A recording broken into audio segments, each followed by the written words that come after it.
Pride's Purge was an event that took place in December 1648, during the Second English Civil War, when troops of the New Model Army under the command of Colonel Thomas Pride forcibly removed from the Long Parliament all those who were not supporters of the Grandees in the New Model Army and the Independents.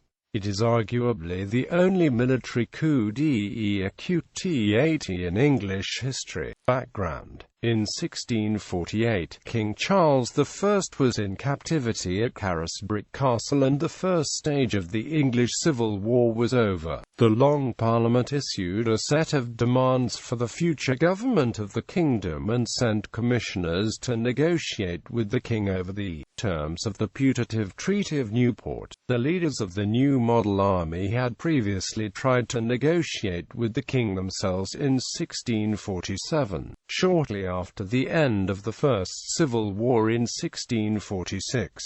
Its leaders, the Grandees, were sorely disappointed when Charles stalled these negotiations by quite clearly attempting to play different factions in the parliamentary alliance off against others. He eventually escaped captivity, leading to the Second Civil War that raged between 1647 and 1649. By the time Charles was recaptured, most of the army leaders were convinced that they could no longer trust him, so the army sent in a remonstrance on the 20th of November 1648, which was rejected by 125 votes to 58 in the House of Commons on the 1st of December, when the commissioners returned with the king's answers, which were far short of what was hoped. The House of Commons eventually declared them acceptable by 129 votes to 83 early in the morning of the 5th of December 1648.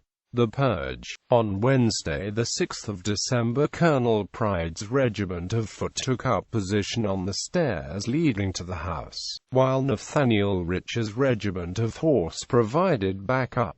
Pride himself stood at the top of the stairs. As MPs arrived, he checked them against the list provided to him. Lord Grey of Groby helped to identify those to be arrested and those to be prevented from entering. The purge was not over in one day, and a military watch was kept on the entrance until the 12th of December. By then 45 members had been imprisoned, of which 25 were released before Christmas. It is not known exactly how many were excluded, as many, once they heard of the purge, voluntarily stayed away, either because they feared they would be arrested but more usually as a sign of protest. Pre-purge, the number of members who were still eligible to sit in the House was 507, but 18 seats were vacant and a further 18 members had not sat for a long time, which meant that there were 471 active members.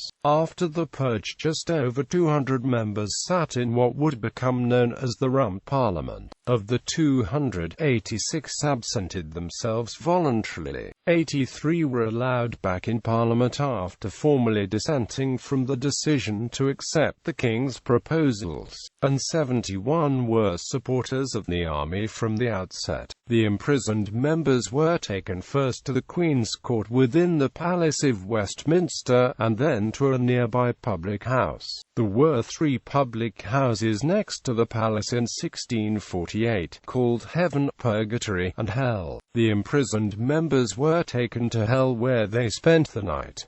On the next day they were moved to 2 inns in the Strand. By the 12th of December, the first of the imprisoned members was allowed home. Many more were released on the 20th of December. The Rump now had a majority that would establish a republic. Any doubts the remaining members may have had over the wisdom of this course were suppressed by the presence of the army in great numbers.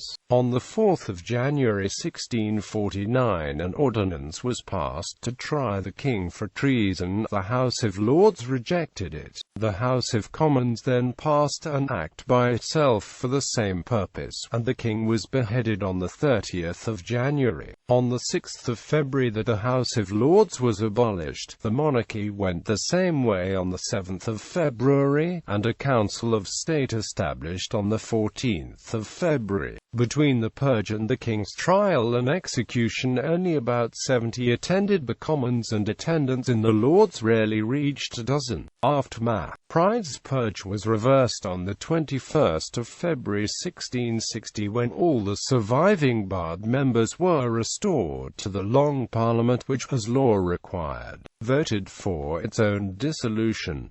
It was followed by the Convention Parliament, which proclaimed Charles II king and restored the monarchy. Pride's purge was arguably the most significant political event of the English Civil War, directly leading to the execution of Charles I and thus a permanent end to hostilities between the king and Parliament. Historians argue over the extent to which this was an independent action by Pride's regiment. Army Chief Sir Thomas Fairfax and his second-in-command, Lieutenant General Oliver Cromwell, stayed aloof from the proceedings. But Cromwell's swift journey to London from Pontefract on the day of the purge implies that he may have been involved in its planning. He most certainly benefited from and supported the outcome of the purge after it had taken place.